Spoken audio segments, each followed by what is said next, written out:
2월 15일부터 3월 8일까지는 제20대 대통령 선거 운동 기간입니다. 그러다 보니 지금도 언론 방송에서는 가장 첫 번째 뉴스가 이 선거 관련 뉴스로 나타나고 있습니다. 그런데 요즘에 이런 언론 방송을 보게 되면 참 이상한 현상을 볼 수 있습니다. 그러니까 텔레비전, 신문, 그리고 유튜브에 윤석열 후보만 주로 나오고 있다 하는 부분입니다. 오늘은 윤석열 후보가 북을 쳤다고 한다. 오늘은 윤석열 후보가 주먹질을 했다고 한다. 이런 식입니다. 그래서 어째서 그런가? 왜 저 사람만 계속 나오는가? 물론 이제 윤석열 후보가 첫 칸에 나왔다고 한다면은 두 번째에는 당연히 이재명 후보가 나옵니다. 그리고는 거의 끝이죠. 뭐 줄줄이 나오는 다른 후보들이 나오는 것이 아니고 지면이 부족해서라는 이유로 이렇게 나오고 맙니다. 그러면 어째서 윤석열 후보가 독판으로 저렇게 나오는가 하니까 답이 이겁니다. 당선될 가능성이 가장 높은 후보여서 그렇다. 그래서 우리가 투표를 아직 해주지도 않았는데 윤석열 후보가 어째서 당선 가능성이 가장 높다고 말씀을 하십니까?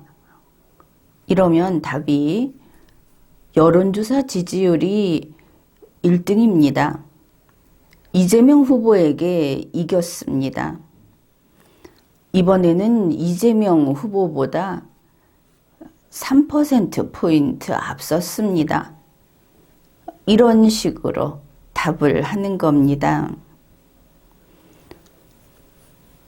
우리 국민이 선거가 무엇인지를 알고 있고 헌법과 법률이 무엇인지를 알고 있는데 이런 식의 답이 돌아오면 갑갑한 것이죠.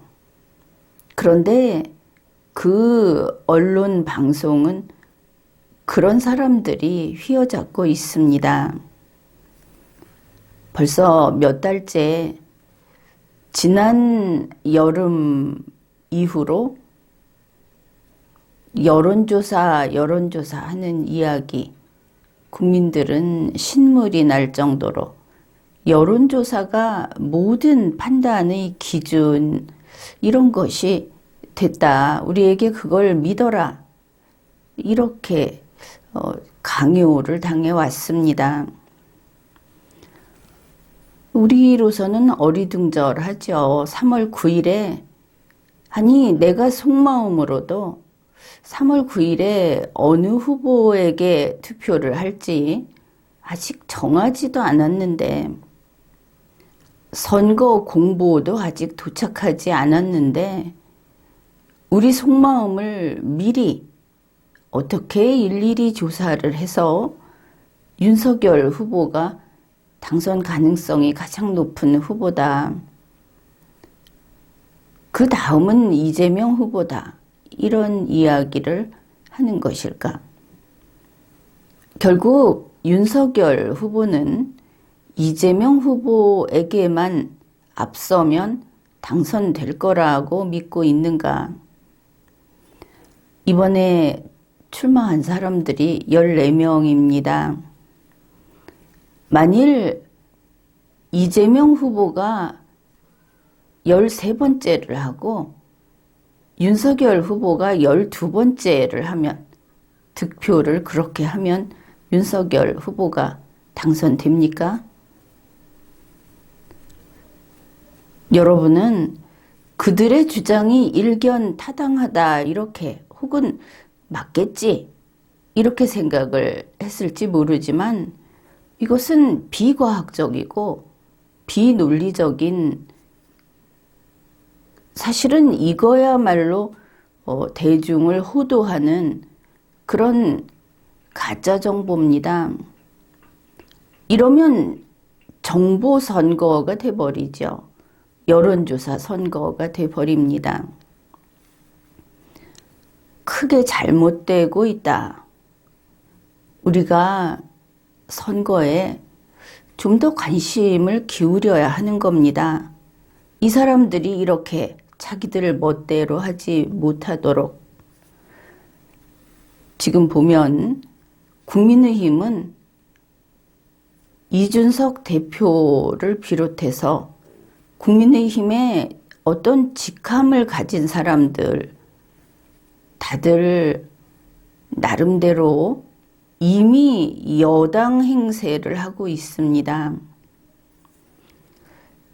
윤석열 후보의 유세장을 보면 코로나 팬데믹으로 지금 갑자기 확진자가 폭증하고 또 위험한 그런 사람들이 같이 늘고 있죠. 이거 괜찮은 거 아닙니다. 오미크론이 만만한 게 아닙니다.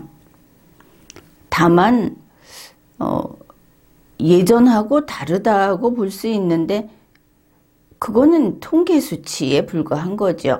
지금 우리나라에서 나타나고 있는 현상은 사람이 죽고 사람이 위중해지고 그러고 있는 겁니다. 통계가 괜찮으면 괜찮은 겁니까? 이걸 뒤집어 생각하면 누구나 알 겁니다. 매주 복권의 당첨자가 나옵니다. 통계에는 몇 %라고 나오죠. 그러면 여러분이 그 횟수만큼 100%에 이를 때까지 사면 반드시 당첨이 됩니까? 지금 이 코로나 팬데믹이라고 하는 것은 통계 수치하고 상관없습니다. 여러분이 확진이 되면 되는 것이고, 여러분이 위중증이 되면 되는 것입니다.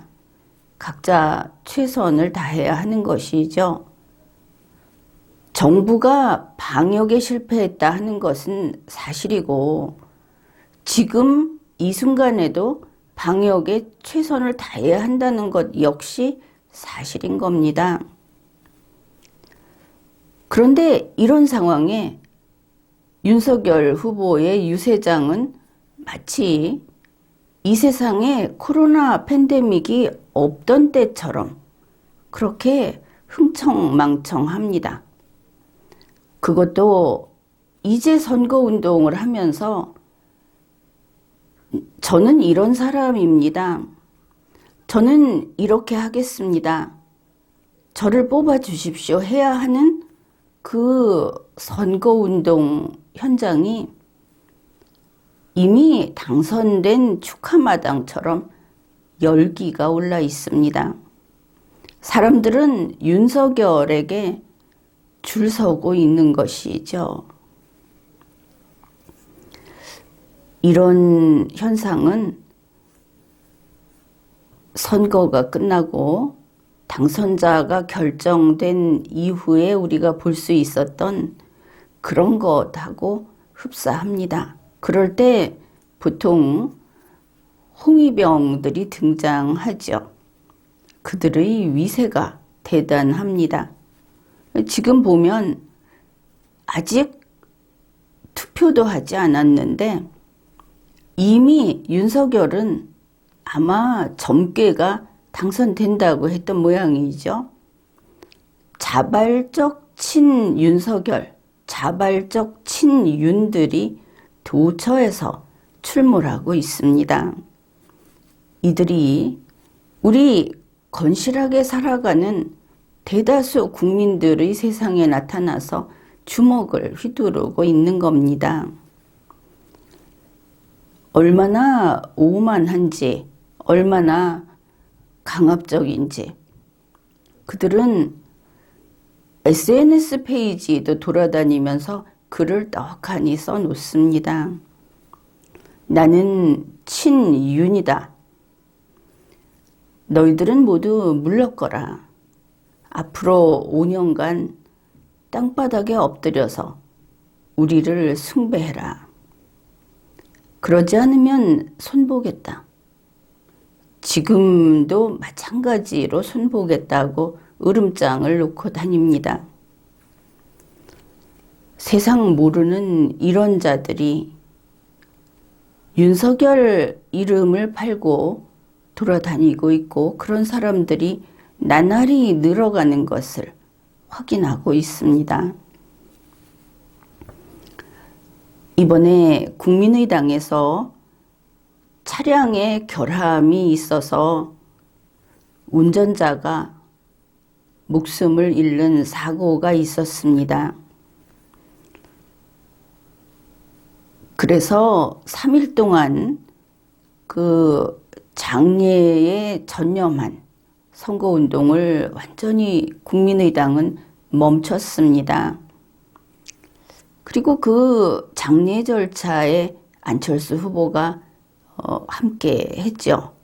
계속 있고 그렇게 했는데 이제 발인을 하고 나서 거기에 그 목숨을 잃은 한 분은 그 운전을 하던 분이고 한 분은 지역위원장이었다고 합니다. 그래 그 지역위원장이 안철수 후보를 그렇게 좋아했다. 그러면서 꼭 대통령이 되셔야 한다. 뭐 이랬다고 하지 않습니까? 그래서 안철수 후보는 고인의 뜻을 받들어서 그 뜻을 이루기 위해서 최선을 다하겠다. 중도 포기하지 않고 완주하겠다. 이런 그 의견을 밝혔었습니다. 그런데 이것을 두고 사람의 생명을 두고 이야기하는 자리에서 국민의힘 이준석 대표가 이렇게 말을 한 겁니다. 국민의당 유세차를 운전하는 사람들은 운전을 하러 올라가기 전에 유서 써놓고 가는 건가? 이미 세상 뜬 사람에 대해서 이렇게 말을 한 것입니다. 이준석이라는 인물이 제대로 안 된 사람이다 하는 것은 우리가 여러 차례 겪어서 알고 있는데 지금은 단지 모자라서가 아니고 사람을 경멸해서 이런 식으로 말을 한 것이기 때문에 특히 국민은 불쾌한 겁니다. 안철수 후보는 완주해봤자 당선될 수 없다. 인기율이 3위 아니냐. 어떤 사람은 그런 이야기도 하죠. 완주한다는 것은 결국 생돈 까먹자는 이야기밖에 안 된다. 이준석 대표는 안철수 후보가 이야기한 지역위원장 그분의 말을 싹 뒤로 밀고 운전자를 찍어서 비하하면서 이런 말을 한 겁니다. 어떻게 보아도 국민의힘의 지금의 모습을 보면은 이거 공중분해되어야 할 정당이 아닌가. 어차피 보수는 아니고 그리고 스스로 호남당이라고 선언을 했으니까 호남 지역당이 되시라. 국민들이 많이 언짢아하고 있습니다. 이렇게 건방을 떠는 겁니다. 이미 여당이라고. 그런데 정도의 차이는 있지만 민주당 이재명 후보 측도 비슷합니다. 지금은 상황이 좀 안 좋아서 자중하고 있기는 한데 가장 가까운 예로 이재명 후보의 아내 김혜경 씨 법인카드 사건, 그걸 보면 돈을 몇 푼 썼느냐 이게 아니라 국민을 도대체 무엇으로 알았던 것인가? 이재명 후보를 둘러싸고 있는 사람들은 김혜경 씨를 정말 왕후로 떠받들었던 것인가? 그런 면에서 비슷하다고 이야기하는 겁니다. 이러고 보니까 이번에 대선 선거운동이라고 하는 것이 결국 여론조사 1위와 2위끼리의 경쟁이구나, 이렇게 보이지 않습니까? 사실 보면 신문과 방송들이 여론조사 1위 혹은 2위 그 어느 편에 서 있는 것을 알 수 있습니다. 여론조사 1위 후보, 윤석열 후보 앞에 줄을 선 그런 신문 방송은 여론조사 3위인 안철수 후보를 어떻게든 사퇴를 시켜서, 그래서 1위인 윤석열 후보에게 잘 보이려고, 선물을 바치려고 온갖 술수를 다 써왔습니다. 심지어 안철수 후보가 전혀 하지도 않은 이야기를 곧 머리 숙이고 들어올 거다, 곧 사퇴할 거다, 안철수는 경기도지사 자리만 주면은 먹고 떨어질 거다, 별별 소리를 다, 그것도 그렇게나 큰 신문사에서 실었다 하는 것이죠. 그렇다면 지금 이 대선 선거운동이라고 하는 것은 결국 윤석열, 이재명 둘만의 리그인 것인가? 국민이 아니라 여론조사 응답자를 향한 선거운동이었던 것인가?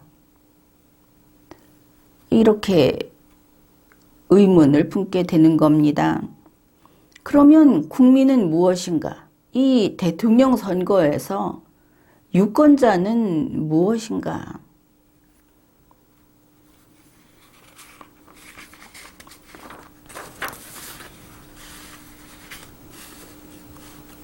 물론 다른 후보자들도 불만이 많을 겁니다. 중앙선거관리위원회에서 이런 현실적인 불균형, 편중현상, 여기에 대해서 좀 더 참견을 해야 하지 않는가. 아니면 중앙선거관리위원회가 언론 보도까지 알아서 일정 수량으로 똑같이 밀어주던가, 이 선거운동 기간 몇 주 안 되는 그 기간 동안에는. 사실 아마도 여론조사로 봤을 때 지금 후보자들 중에 5위 이후 사람들은 거의 국민들에게 소개되고 알려지는 기회가 거의 그들에게는 제공되지 않고 있다. 그러나 기탁금은 똑같이 3억을 낸 것입니다. 중앙선거관리위원회 입장에서는 똑같은 비중의 여론조사가 몇인지는 중앙선거관리위원회는 관여하지 않습니다. 거기는 그냥 똑같은 등록한 후보 14명이 있을 뿐인 것이죠. 근데 그들에게 선거운동을 제대로 할 수 있도록 해주는 이게 선거공영제라는 것이 원래 군수후보, 그러니까 이렇게 당에 돈이 많지 않은 그런 후보들에게도 선거에서 그래도 기본적인 정보는 국민에게 줄 수 있고 또 그런 사람도 국민의 선택을 받을 수 있도록 그래서 선거 공영제를 하는 거 아닙니까? 그러니 언론 방송의 이 편중 현상은 이거는 선거 공영제를 해치는 그런 잘못된 이제는 거의 폐습이 돼버린 것이죠. 일종의 줄서기. 이거는 공정선거를 망치는 그런 성격이 다분하다고 봅니다. 여론조사 1위를 내세운 윤석열 후보를 지지하는 사람들이 이제 정말 패거리 노릇을 하고 있습니다. 국민의힘에서도 역시 비슷한 모습을 보입니다. 여러분도 아마 거의 매일 이런 일을 당할 텐데 이런 말을 하는 겁니다. 이번 대선에서 윤석열 후보가 당선이 돼야 한다. 당신들 윤석열을 비판하면 이재명이 당선되기 바라는 것이지 기억해 두겠다. 이러고들 있습니다. 그러나 후보자는 기호 1번부터 14번까지 있습니다. 지금 전국에 선거 벽보가 부착이 됐는데 이런 사람들은 선거 벽보도 안 본 사람들인가 싶습니다. 아니면 선거 벽보가 기호 1번과 기호 2번만 붙어 있는 동네에 사는 것인가? 이제는 여론조사 1위 소리는 그만해야 하는 겁니다. 이 윤석열 후보 지지자들 그리고 국민의힘 쪽 여기에는 윤석열 후보 선거를 지원하는 공식 조직 그 조직원들도 포함이 됩니다. 이런 이야기를 하는 것이죠. 이번 선거는 정권 교체 선거가 되어야 하는데 윤석열 후보를 지지하지 않는 사람들은 정권 교체를 방해하는 것이다. 그렇게 이야기를 한다면 이들은 이번 대선 후보자 14명 가운데 이재명 후보 빼고 나머지 사람을 전부 적으로 돌리고 있다. 그 사람들은 다 사퇴해야 된다고 주장하는 거다. 지지자 보고도 이렇게 비난을 하니까 후보자는 더 할 거 아닙니까? 그래 사람들이 질문을 하는 겁니다. 안철수 후보가 대통령이 되면 정권 교체가 되는 거 맞다. 김경재 후보나 조원진 후보가 당선이 돼도 정권 교체되는 거 맞다. 어째서 그렇게 이야기를 하느냐. 이들에게는 다른 후보는 아예 깜이 아니다 해서 눈 아래로 보고 있는 것이죠. 자기를 지지하지 않는 국민은 아예 적으로 취급을 합니다. 아마 머지않아 적폐 세력 소리를 덮어 씌울 겁니다. 이제 이런 이들의 태도, 거기에 이어서 나온 것이 안철수 사퇴라는 것이죠. 달리 말하면 윤석열로 단일화한다는 겁니다. 정권 교체를 위해서. 자기만 하겠다는 것이죠.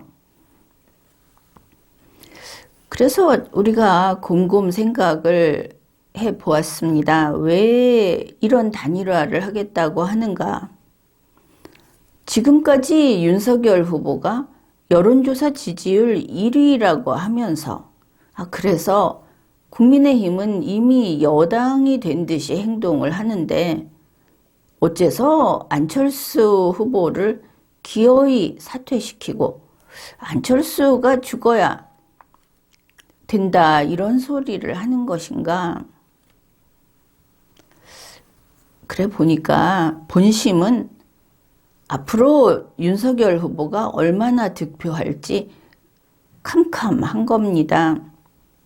그냥 일단 여론조사 결과만 1위인 것이죠. 그거 해봤자 1000명, 2000명, 3000명에게서 여론조사 지지율 1위라는 겁니다. 그리고 이제 이 사람들이 몹시 불안하구나. 안철수 후보한테 저렇게 신경을 쓰는 거 보니까 이제 이렇게 볼 수 있는데, 그래도 내놓고 왜 안철수 후보가 사퇴해야 하는지, 윤석열로 단일화를 해야 하는지에 대해서 이유를 이렇게 대고 있습니다.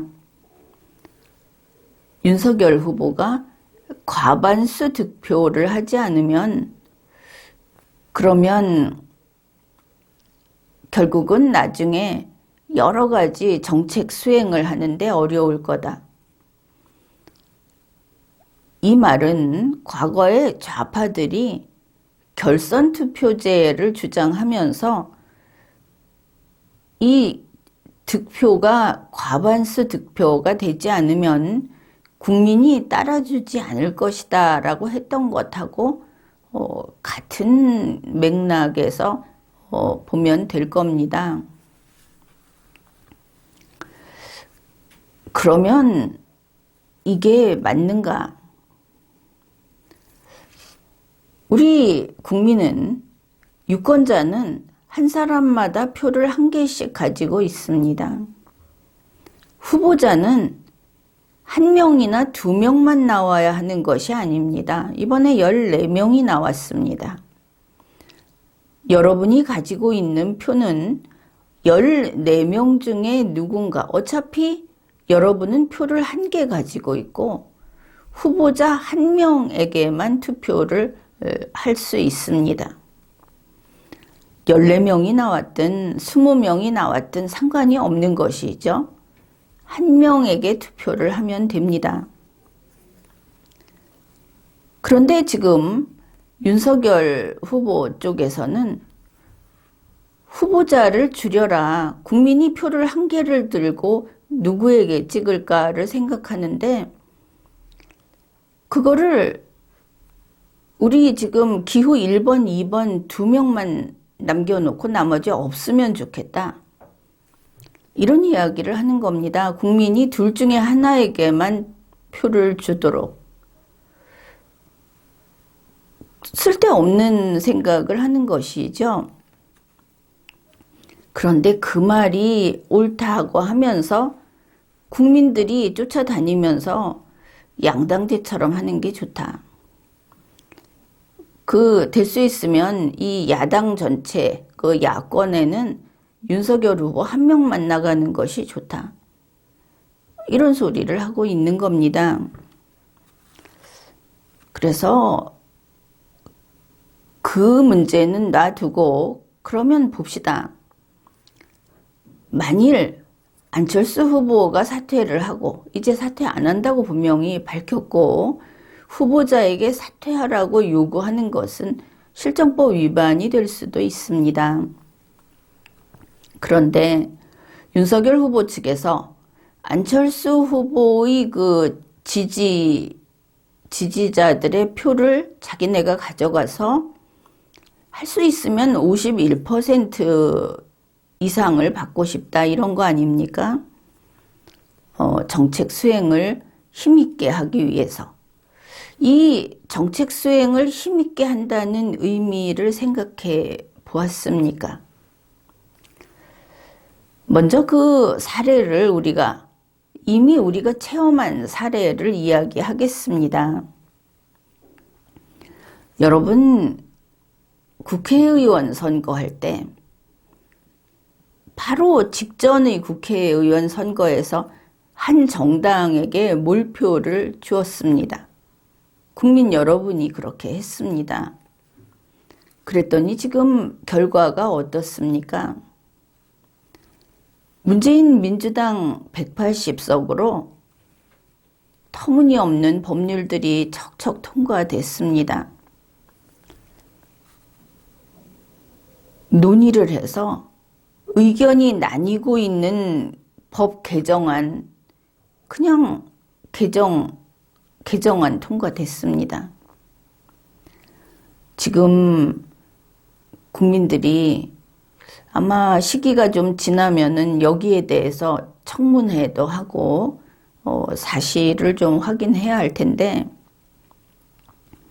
이상한 질병청을 설치하고 방역 독재를 해서 지금 말도 못하고, 당신들 때문이라고 말도 못하고 가족이 목숨을 잃었는데, 그런 국민들 많이 있고, 가족이 사실은 끌려가서, 이 법에 의해서, 규칙에 의해서 끌려가서 갇혀 있다가 혹은 바깥에 못 나오게 밀폐돼 있다가 사망을 했을 때 장례에도 제대로 치르지 못한 예가 허다합니다. 그거 말고도 방역 독재라고 이름을 붙이는 것은 정부도 하려고 해도 그럴 수밖에 없었다 하는 그것과 전혀 다른 세상을 국민이 겪었기 때문에 이야기하는 건데, 그거 바로 이 국민 여러분이 준 몰표, 한 정당에 180석 줬기 때문에 이거 밀어붙인 겁니다. 지금 보면 민주당 180석이 문제가 아니죠. 국민의힘 이준석 대표 체제, 그러니까 지난해 여름 이후로 국민의힘은 정당으로서의 개성을 잃었습니다. 민주당하고 합의해서, 이거는 서로 뜻이 달라도 논쟁을 하고 합의에 이른 것이 아니고 협의를 해가지고 두 정당이 같이 손잡고 가고 있는 게 대단히 많습니다. 지금 헌법을 개정하겠다 하는 것은 서로 다툼이 없죠. 이게 어떻게 두 개의 정당입니까? 이렇게 되면 180석 그리고 80석 해서 260석을 한 개 정당이 가지고 있는 거하고 마찬가지 상황입니다. 일당 독재인 것이죠. 스스로 이들끼리 담합을 해서.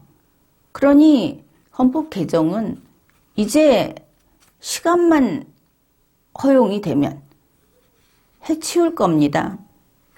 윤석열 후보도 하겠다 하고 있죠. 바로 이겁니다. 자유민주주의라고 하는 것은 견제와 균형이라고 하는 권력 분립에서 지켜집니다. 그 권력 분립이라고 하는 것은 어느 특정 정당에게 전권을 넘겨줘서는 안 된다는 것과 같은 이야기입니다. 국회의원을 뽑을 때 한 정당에 이런 식으로 몰표를 주면 안 되는 겁니다. 국민이 스스로 견제와 균형 기능을 깨버린 것이죠. 이번에 국민의힘 이준석 대표가 민주당하고 서로 원팀이 되기로 한 것은 그들이 국민을 배신한 것이죠. 그런 의미에서 그 정당은 장차 없어져야 할 겁니다. 그리고 민주당과 국민의힘이 합쳐서 260석이다. 이제 돌아오는 총선에서는 그들이 절대 과반수를 넘도록 해줘서는 안 될 겁니다. 260석 전체가 100석 이하로 내려가야 한다. 두 당 합쳐서 이거를 이제 국민이 깨달을 것이고 실천할 겁니다. 그렇게 기대하고 있습니다. 이제 대선으로 가봅시다. 대선 후보 한 사람에게 똑같은 이유로 몰표를 줘서는 안 되는 겁니다. 몰표를 주게 되면 이거는 독재를 승인하는 것으로 받아들일 것이고, 지금까지 5년이 대한민국 헌법을 유린한 독재 5년이었다고 한다면 앞으로 이 독재는 5년 더 연장돼 버립니다. 그게 누가 됐든 윤석열 후보만 그렇다는 것이 아니고 이번에 나온 후보 14명 중에 어느 누구에게도 이렇게 과반수라든지 40%가 넘는 그 투표를 해준다든지 하는 것은 위험하다. 그런 겁니다.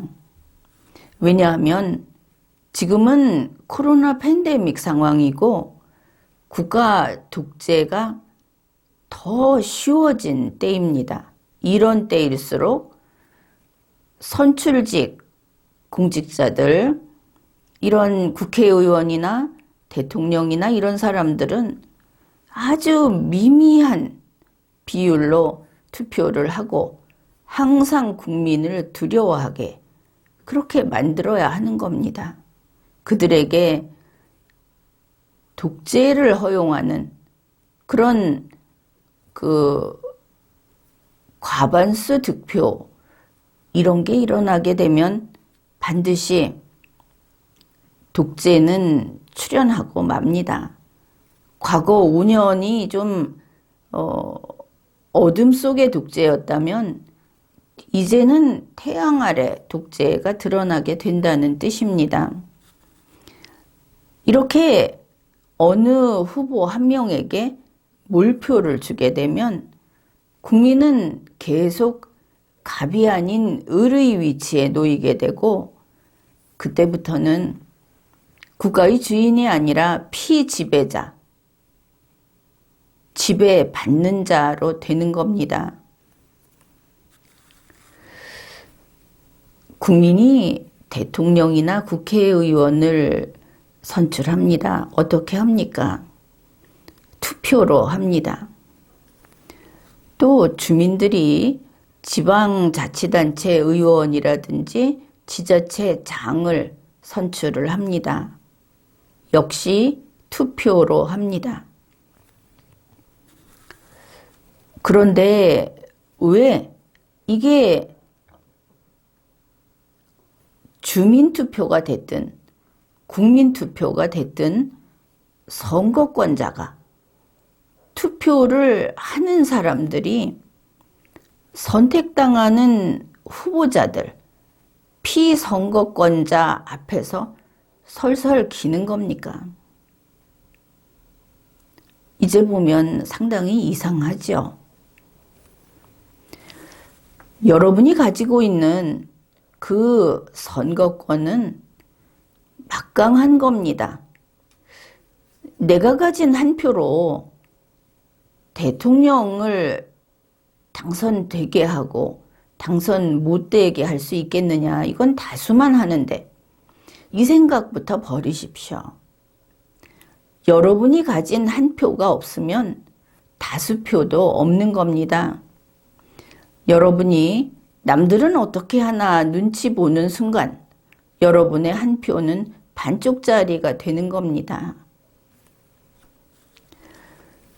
지금 국민들이 한 사람당 겨우 한 표 가지고 있는 그 투표권, 그거는 주권자인 국민의 권력으로부터 나오는 겁니다. 대한민국에는 권력자는 총체로서의 국민밖에 없습니다. 아무도 권력이 없는 것이죠.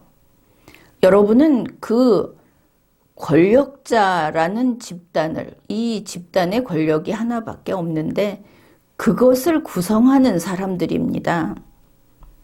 대통령은 거기에 못 들어갑니다. 국회의원도 못 들어갑니다.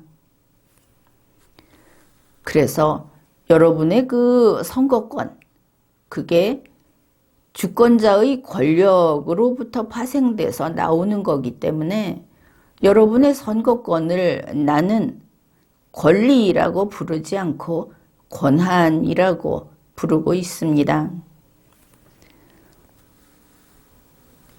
지금까지 보면 대통령이나 국회의원들이 우리들 국민에게서 바로 이 권한을 빼앗으려고 무수히 시도를 해왔습니다.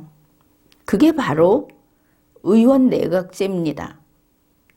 국민이 대통령을 뽑는 권한을 박탈하는 것이죠. 그게 바로 책임총리제라고 하는 겁니다. 대통령의 권한을 나누겠다. 그런데 거기에는 한국형으로서 또 국회의원의 입김이 들어가는 것이죠. 사실은 국회의원이 장관을 겸임하는 거 그거 안 되는 겁니다. 삼권 분립을 약화시키는 것이기 때문에 국민의 권한을 박탈하는 겁니다. 그들이. 자기네가 힘이 세지면 반드시 국민을 밟고 서는 것이 저들 힘 있는 공직자들이기 때문입니다. 한국형 이원정부제 다 마찬가지고 심지어 국회를 2배로 늘리려고 하죠. 양원제. 양원제는 상원과 하원이 있습니다. 그런데 그 상원이라는 것은 어떨 때 두느냐? 전통적으로 그 나라에 귀족이 있었을 때 귀족원으로서 설치가 됐던 겁니다. 이 상원은 그래서 귀족원으로서의 성격이 있기 때문에 세습제가 많이 있습니다. 우리 대한민국이 건국되면서부터 이런 계급은 없었습니다. 그런데 지금에 와서 양원제 만들겠다고 하죠. 그거 국회의원들이 하는 소리입니다. 국민의 권한을 축소하고 빼앗고 자기들이 귀족이 돼서 국민 위에 올라서려고 하는 것입니다. 이런 것으로는 대통령 간선제, 지방자치에 있어서 간선제, 지금 이거 추진한다고 하죠. 이 모든 것들이 국민의 권한을 빼앗는 겁니다. 국민이 뽑아놓은 일꾼들이 주인인 국민의 권능을 빼앗는 겁니다. 이걸 모르고 국민들이 내가 좋아하는 국회의원 누가 이야기하니까, 내가 좋아하는 대통령 문재인 씨가 이야기하니까 나는 찬성, 이런 이야기를 하는 것이죠. 앞으로 국민 여러분은 여러분의 투표권을, 여러분의 권한을 가져가려고 하는 제도를 하겠다 이러면 무조건 노라고 분명하게 의견을 밝혀야 하는 겁니다. 여러분이 그렇게 할 때만 자유를 기본으로 하는 국민 주권주의, 즉 자유민주주의를 지킬 수 있는 겁니다. 그래서 지금 야권 단일화라고 하는 것은 어쨌든 형태는 야권 전체의 후보 1명, 그리고 민주당의 이재명 후보, 이렇게 마치 양당제처럼 가려고 하는 것을 알 수 있습니다. 그들은 득표율을 높이려고 그런다 하고 설명을 하죠. 또 이런 말도 합니다. 양당제는 미국이 하고 있다. 그러나 미국과 우리는 나라가 다릅니다. 미국은 지금과 같은 선거 제도를 확립하는데 오랜 세월 동안 그런 역사적인 경험이 쌓인 곳이고, 그리고 미국은 우리와 다른 연방 국가입니다. 우리는 단일 국가이죠. 그래서 미국의 것을 혹은 프랑스나 독일의 것을 함부로 들여와서는 안 되는 겁니다. 프랑스는 지금 보기에 우리하고 비슷해 보인다고 하는데 거기는 귀족 제도가 있었던 곳이고, 간단히 이 정도만 이야기를 하겠습니다. 애초에 우리하고 다르다.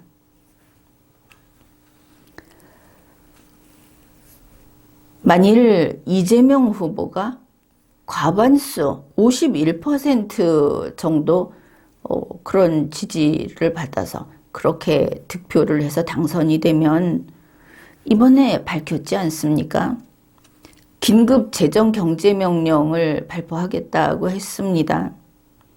그거 한다면 계엄도 선포할 겁니다.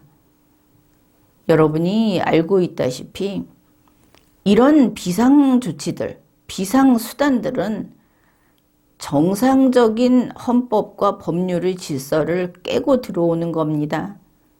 그런데 그거 하겠다고 후보로서 이미 이야기를 했습니다. 독재할 것입니다.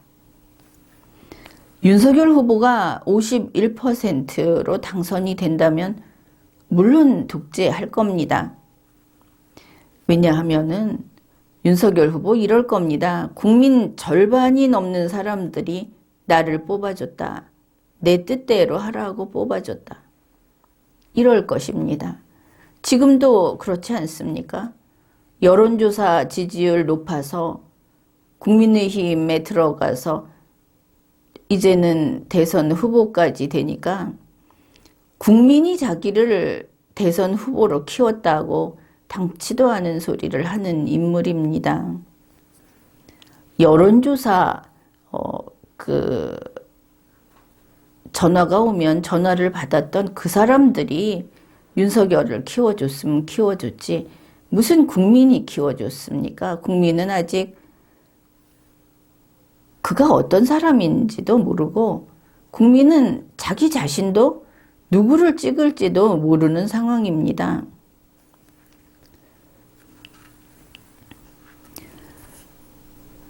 건국헌법에 따라 세운 우리의 나라 대한민국, 이 자유민주주의 국가는 지금 이들이 꿈꾸는 것처럼 과반수 혹은 문재인 씨가 받았던 것처럼 41% 이렇게 지지율이 높으면 안 됩니다. 지지율은 최대한 낮게 우리의 일꾼을 뽑아야 그 일꾼이 국민에게 복종하는 법입니다. 이번에도 후보가 14명이 나왔는데 14명에게 고르게 국민이 투표해주면 좋겠다 이렇게 생각을 합니다. 그래서 그들 사이에 아주 미미하게 그래서 치열하게 경쟁이 이루어져야 하고 그렇게 함으로써 상호 견제도 되고 1위 후보가 득표를 지금까지 그 어느 선거 때보다도 낮은 득표를 하게 되면 자유민주주의는 더욱 건강하게 자라게 되는 것입니다. 대한민국의 헌법이 양당제가 아니라 복수정당제, 그러나 앞에 정당 설립의 자유를 인정함으로써 다당제, 다수정당제를 규정한 이유가 바로 이것입니다. 어느 한 후보에게 절대적인 다수 투표를 한다 하는 것은 그만큼 자유민주주의를 지켜나가는 국민의 능력이 미약하다, 어리석다 하는 징표가 되는 겁니다. 따라서 단일화, 이런 것이 대한민국 헌법에 반하고 바로 이런 식으로 표를 긁어 모아서 어느 한 후보가 많은 표를 점하게 되는 것은 자유민주주의가 더욱 위험에 처하는 일이다. 이것을 분명히 알아두고 여러분은 만일 이 14개의 정당의 어느 정당에 속해 있는 사람이면 당연히 자기 정당 후보를 찍겠죠. 그렇지 않다 하더라도 이왕이면 1위 후보를 찍어주겠다 이런 생각을 이 시간부터 버리십시오. 앞으로 오는 공보를 읽어보고 또 유세라든지 방송, 토론 이런 것들을 잘 살펴서 이 사람이 당선될 확률이 높은가와 상관없이 내가 보기에 이 사람을 일꾼으로 쓰고 싶다 하는 사람에게 호기롭게 투표를 하면 되는 겁니다. 그러면 대한민국이 더욱 강해질 겁니다. 지금까지 리걸마인드 연구소였습니다.